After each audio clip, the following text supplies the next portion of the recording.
18 سال بالای ریگ خواب بود. 18 سال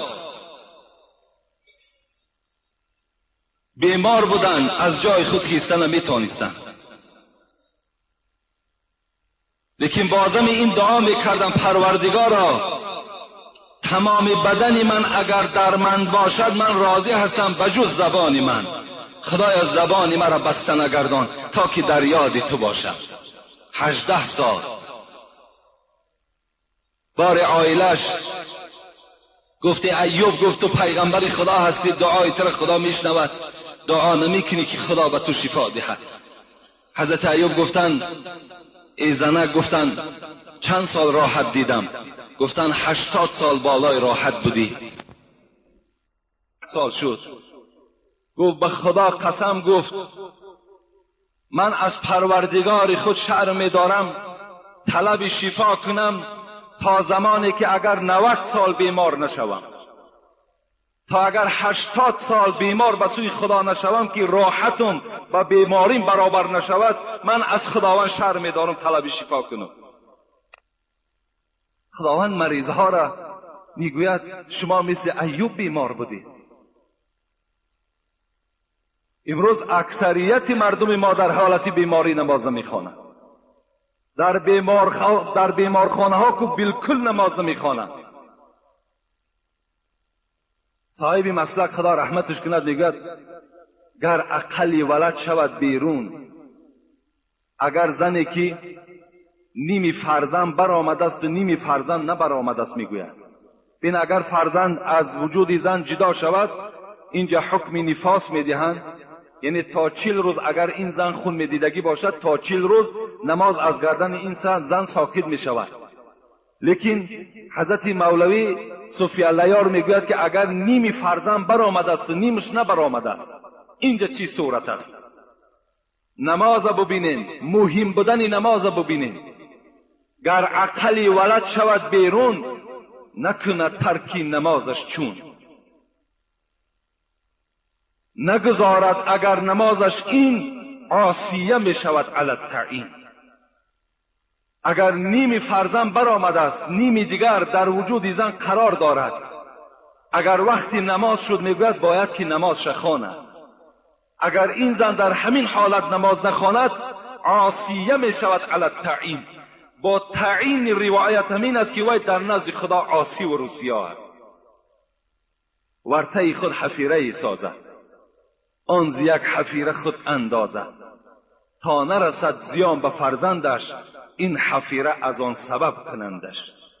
گفتن صورت مسئله این گونه هست که این زنی که نیمی فرزند برآمده است نیمی فرزند نبرآمده است باید در زمین نشیند، در زیر خود میگوید یک چقوری کند تا که در حالت نماز که مبادا کمی فرزند تولد شد یعنی به یگان آسیب و ضرری نرسد در پیش همین زن زند، ولیکن نمازش کنده نکند، نمازش دوام دهد.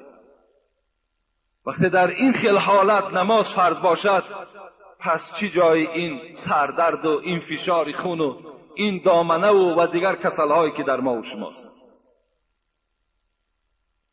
در بیمارخانه هم وظیفه همه ما و شما چی است؟ نماز فرض است. اگر چهره ما طرف قبله هم که نباشد، اگر روی ما اون طرف هم که باشد، اگر جایگاه خواب ما بی نماز باشد، اگر لباس بدن ما بی نماز هم که باشد، با اشاره باید نماز خوانیم در داخل بیمارخانه. اگر کسی نباشد که به ما یاردم کند، اگر یاردمچی باشد با طریق اولا در گردن ما و شما نماز فرض است. اگر در این خیل صورت صاحب مسلک میگوید کسی گوید که در این خیل حالت در گردن من نماز فرض نیست وی کافر می شود میگوید، زیرا حکم خدا را چکار کرده است وی انکار کرده ایستاده است. با آدم های بیمار خداوند روز قیامت حضرت ایوب دلیل می کرده است که چرا نماز نخواندی؟ ایوب که بیمار بود نماز می خواند. و علی الفقراء به عیسی علیه السلام. لیکن آدمای فقیر، آدمایی که فقیر بودند، آدمایی که کم بغل بودند در دنیا، اینها وقتی که خیزانده می شوند و از اینها پرسیده می شود اینها می گویند که ما پروردگارا گرسنه بودیم، فقیر بودیم، نادار بودیم، از سحر تا بیگاه در دکان نشستیم که یک سوم برای زندگی پیدا کنیم. خداوند حضرت عیسی را می آورده است، می گفته است حضرت عیسی چنان فقر داشتند، چنان کمبغلی بودند که از دنیا گذشتگی در هیچ اشیای زندگی از پسش میراث نماند. حتی یک کاسه از خاندان حضرت عیسی میراث نماند، هیچ چیز در زندگی نداشت. خداوند میگوید عیسی اینقدر فقیر بود، اینقدر نادار بود، لیکن نمازش میخواند. فقیرها را در اونجا با حضرت عیسی متهم میسازند.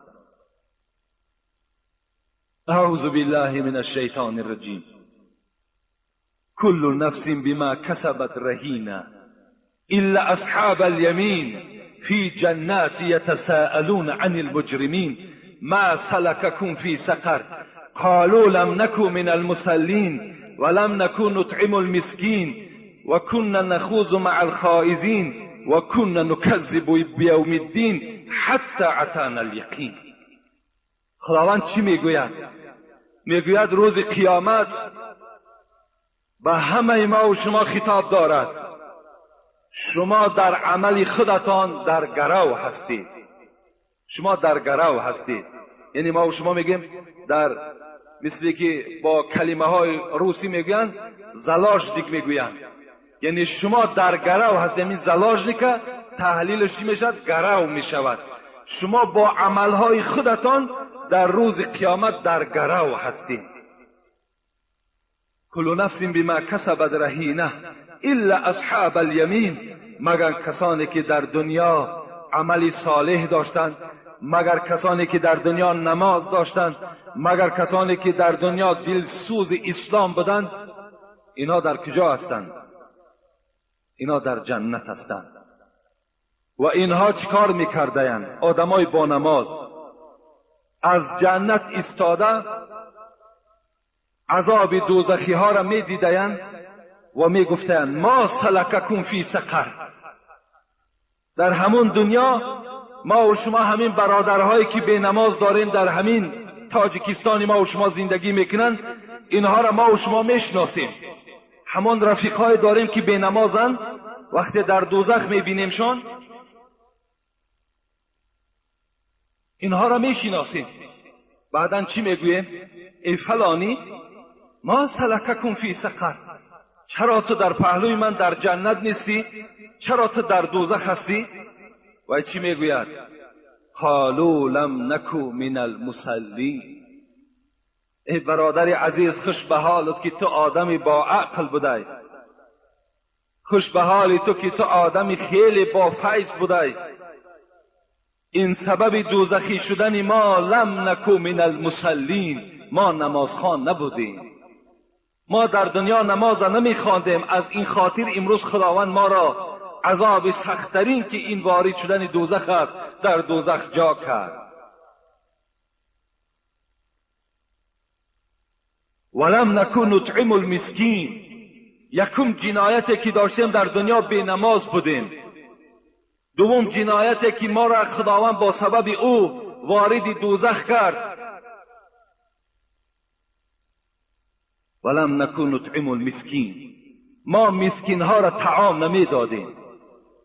پول داشتیم، مال داشتیم، ماشین های زیبا داشتیم، خودمان راحت میکردیم، خودمان کازینو ساز میکردیم، خودمان جای پیوه فروشی کشاده میکردیم، جای عرق فروشی کشاده میکردیم، جای دیسکتیک میکردیم که خواهرای مسلمان بی دین و بی فراست و بی حیا میکردیم، راحت میکردیم. لیکن به مسکین ها تماما رحم و انصاف نداشتیم، بلکه اونها را طعنه میکردیم. مثل بعضی از ابله‌های هستند که میگوید کمبغل از حساب بی عقلی کمبغل میشود. چرا وای کمبغل شد؟ بعضی ابله‌ها هست، بعضی آدم‌های هستند که از حد گذشتند، بعضی آدم‌های هستند که مغرور شدند، میگوید کمبغل از پیش خود کمبغل میشود. وای خدا کمبغل نمیکند. ای انسان سرکش، یقین بدان پیغمبر تو میگوید الفقراء یدخلون الجنة قبل الاغنیاء ب500 سنه.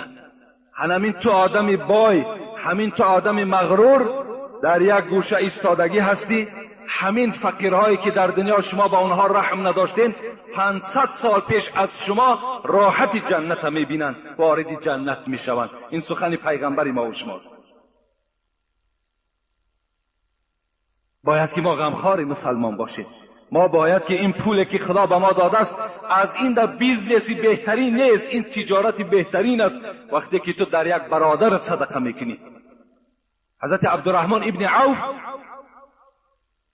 یکی از صحابه های کرام بود و بسیار با دولت بود، بسیار با دولت بود.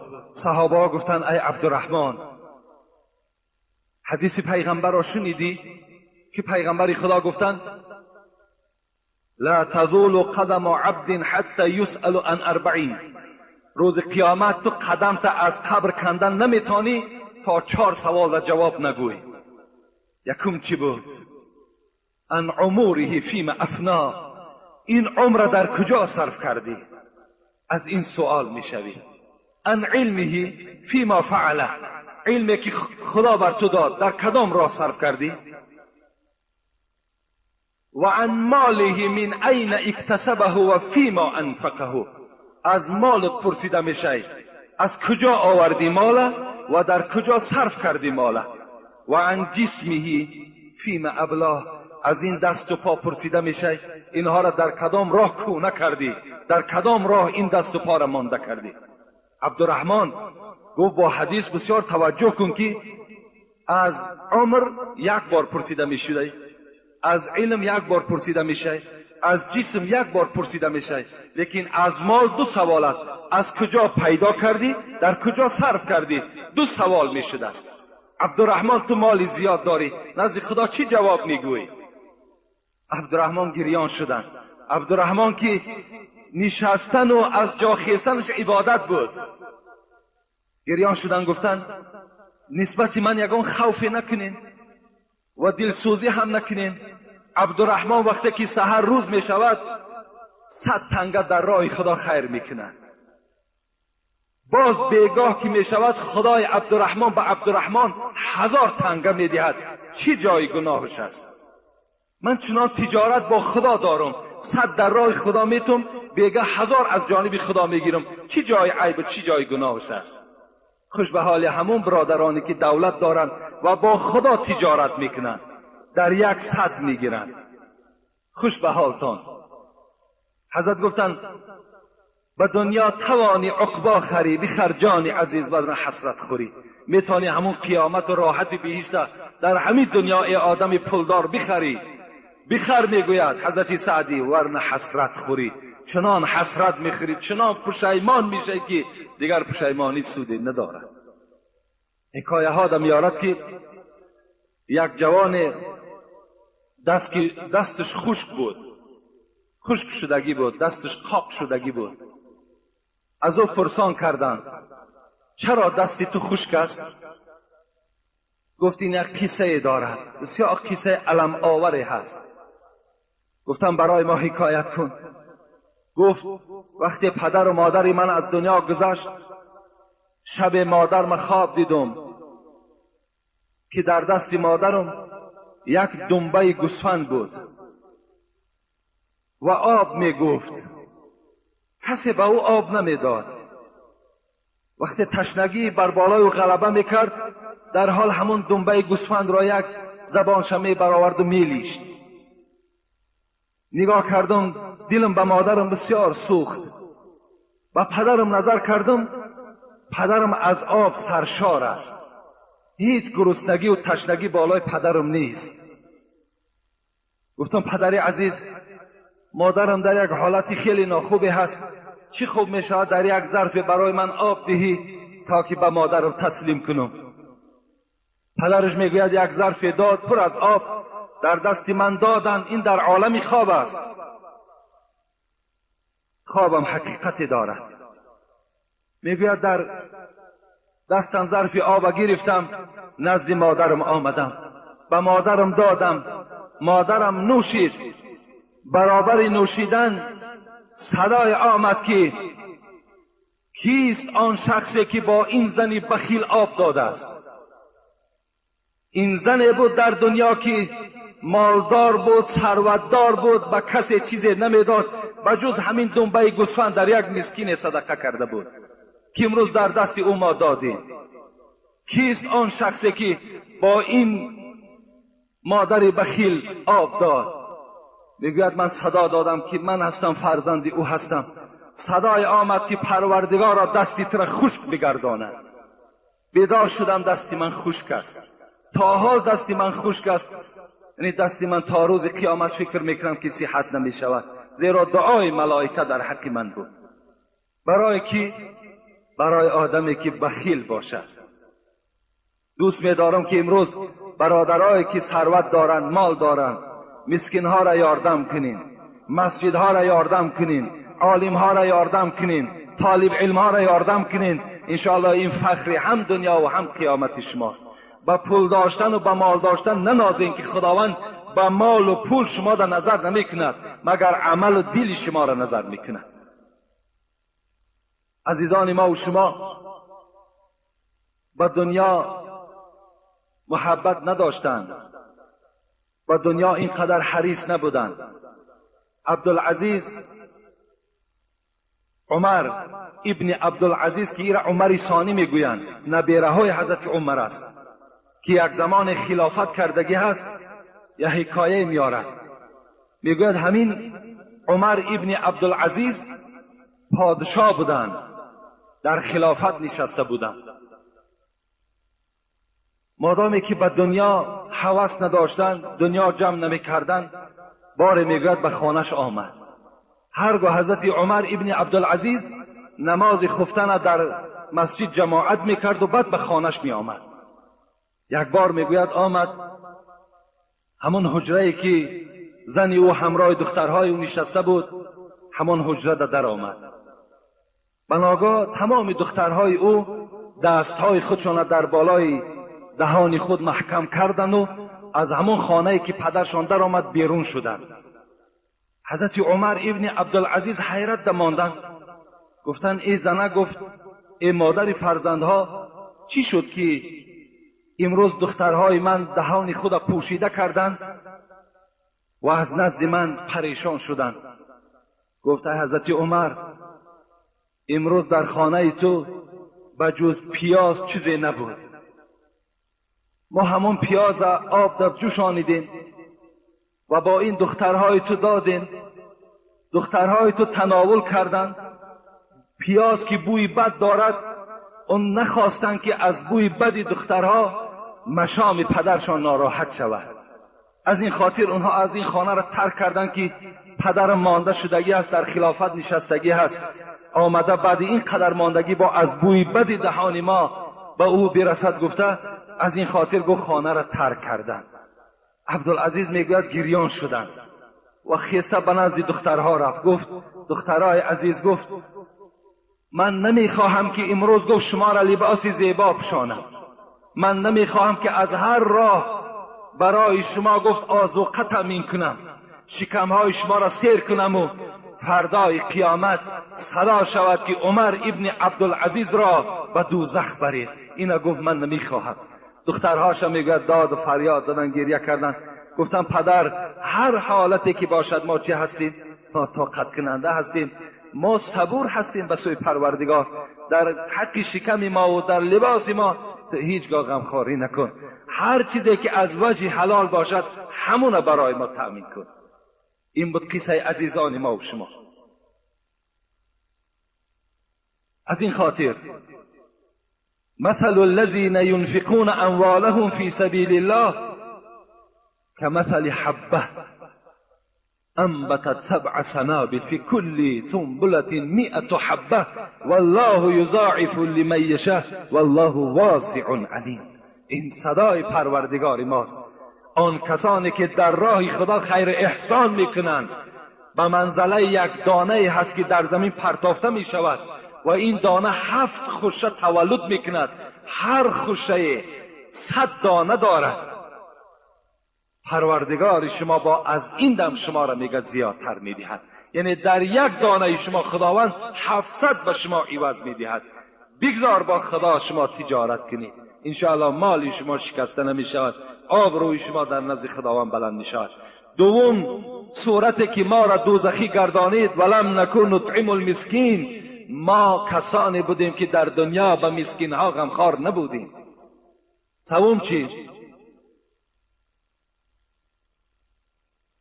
سوم ما پیغمبری خدا را مذاق میکردیم، پیغمبری خدا را مسخره میکردیم، میگفتیم این ساحر است، این جادوگر است، این دیوانه است.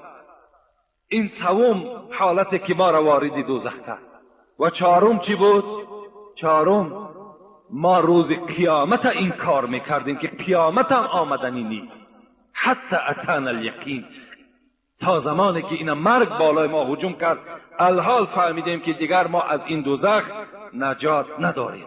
بین یک حالتی که انسان دوزخی می شده است، این سببش چی بوده است؟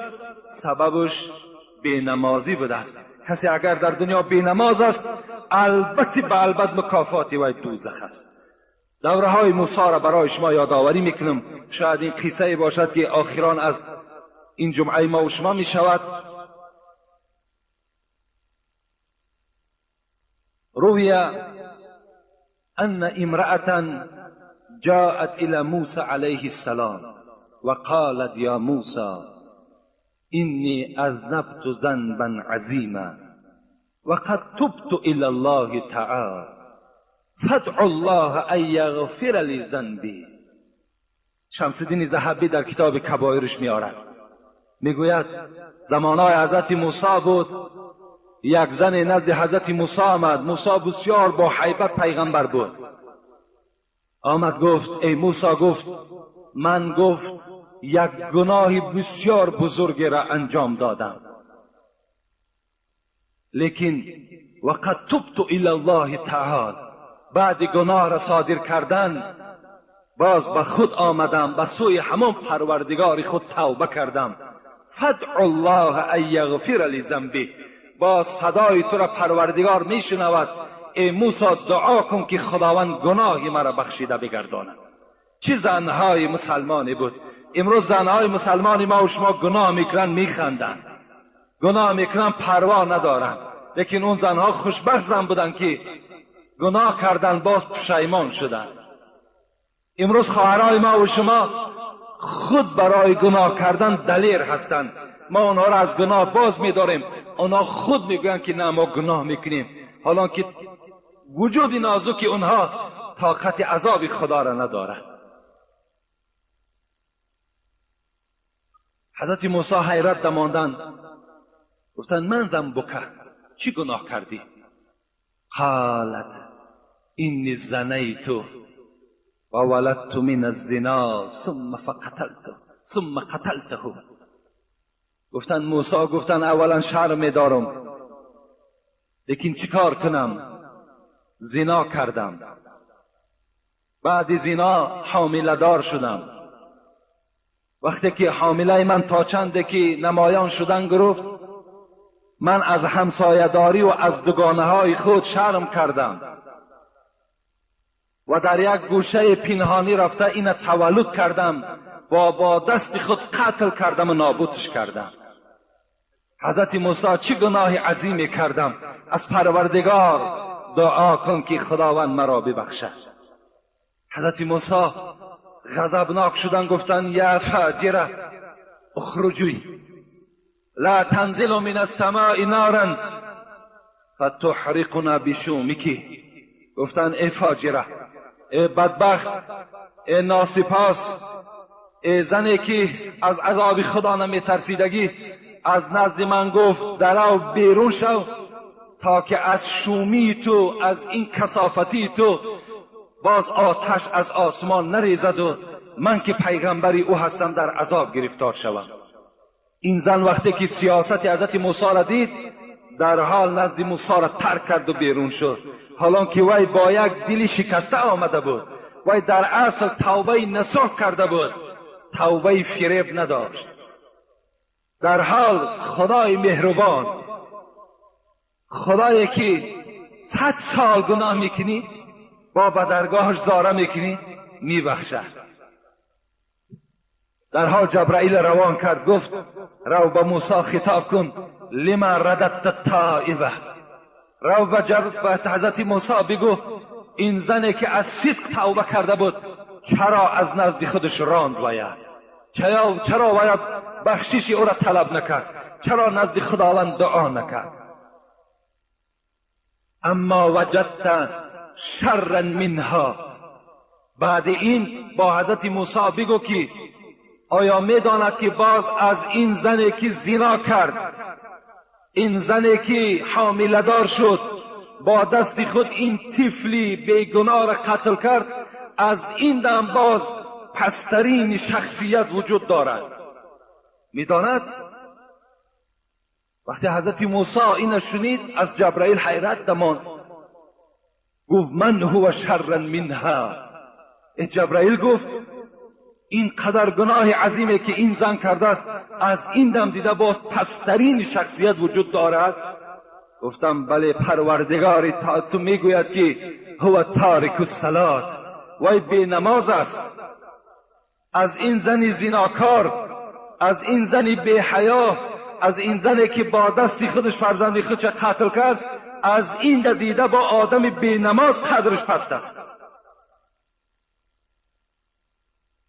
این از حکم آدم بی نماز در اسلام. کاری کنیم که فخر قیامت باشیم، کاری کنیم که رسول اکرم در خجالت نمانیم. یک صحابه پیغمبر ربیعه بود، ابن کعب الاسلمی بود. باز چی میخوای؟ باز در حق دعا کنم؟ فقال هو ذاک، پیغمبر هیچ چیز نمیخواهم بجز همنشینی تو در قیامت، فقط میخواهم رفیق تو در جنت باشم. رسول الله چی گفتن؟ فعینی علی نفسک بکثرت سجود. ربیعه گفتن اگر خواهی که در جنت همراه من باشی در دنیا مرا یاردم کن. گفت چی یاردم کنم؟ گفت نماز زیاد بخوان، نماز زیاد بخوان، تو روز قیامت همراه من هستی. من سجد لله سجدتا رفعه الله بها، کسی که در دنیا سجده میکند، پیغمبر خدا میگوید خداوند درجات او را در جنت با سبب این سجده بلند میبردارد. و حتی عنها بها خطیئتا، باز با سبب این سجده ها خداوند کلی خطاهای او را میبخشد. با سبب نماز، با سبب خم کردن، این بینهایت نیک است نزد پروردگار. وقتی شما تعظیم میکنین، سر در همون بالای خاک بگذارین و میگین پروردگار سبحان ربی الاعلا سبحان ربی العظیم، خدا درجات تو را در قیامت بلند میکند. برای من فکر میکنم که فخر دنیا نه، بلکه برای ما فخر عقبا لازم است. عز دنیا بمال و عز الاخره بصالح الاعمال. حضرت عمر گفتن اگر کسی میخواهد در دنیا عزت بیابد پولدار باشد، لیکن کسی خواهد که در آخرت سربلند باشد، عملی صالح داشته باشد، نماز داشته باشد، انشاءالله عزتش در دنیا بلند میشود. خدای مهربان این صراط المستقیم هدایت کند و خدایا محبت نماز را در دل ما باز هم زیادتر جایگیر بگرداند و خدای مهربان در دل آن برادرهایی که نماز نمیخوانند محبت نماز جایگیر بگردان و خدای مهربان این جمعیت ما را، کسانی که از راههای دور آمدند، در هر قدمشان حسنات پروردگار را کتابت بفرما و کسانی که از راههای نزدیک آمدند مراد و مطلوب هاشون پروردگار را حاصل بگردان و تا جمعه دیگر این جمعیت ما را در حفظ امان خود نگه بدار. آمین یا رب العالمین.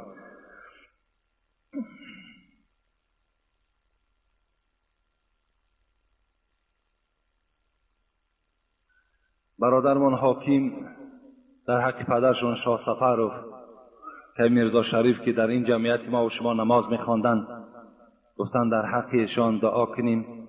از آن جمله در حق بابای حاجی ارگش که از دنیا گذشتن، فرزندشانم، گفتن در حقشان دعا کنیم. و برادرمان نورعلی هم از همین محله برای همین تأمین مناره سوم دادند و در صندوق خیریه هم یعنی خیر احسان کردند و یک برادر دیگرمان هم برای همین تأمین مناره یعنی سوم جدا کردند. و اینجا البته دائم در حق اگر حاجی خالف هم که دعا کنیم کم است که پیوسته این حاجی بابا را یاردمش در مسجد ما زیاد است و دیگر حاجی هایی که در اطراف بابای حاجی هستند، همه اینها که یک اساسگزار و دستگیر این مسجد ما و خود ما هستند، در حق همه اینها دعا کنیم که خدا گذشتگانشان رحمت و مغفرت بگرداند و خیر احسانهاشون خدا به درگاهش مقبول بگرداند و این تجارتی که اینها به خدا کرده ایستاده اند خداوند آن وعده ای را که کرده است و این بندگانت خدای مهربان نصیب بگردانی. آمین یا رب العالمین. داملای محترم، هیچ وقت کمی را نبینید، اولا از حق و بعدا از این جماعت مسلمین دعا طلب حسن در حق فرزند من دعای خیر کنید که انشاءالله پیشی کارش کشاده گردد، خدا از شما راضی گردد، پدرش با احترام خدای مهربان کدام فرزندی باشد خدا در جمعی کارهایش کشایش نصیب بگردانی و همه مشکلاتش خدا آسان بگردانی. آمین یا رب العالمین. این سوال را انشاءالله بعدا جواب میگیم. سوالم خیلی زیاد شده است.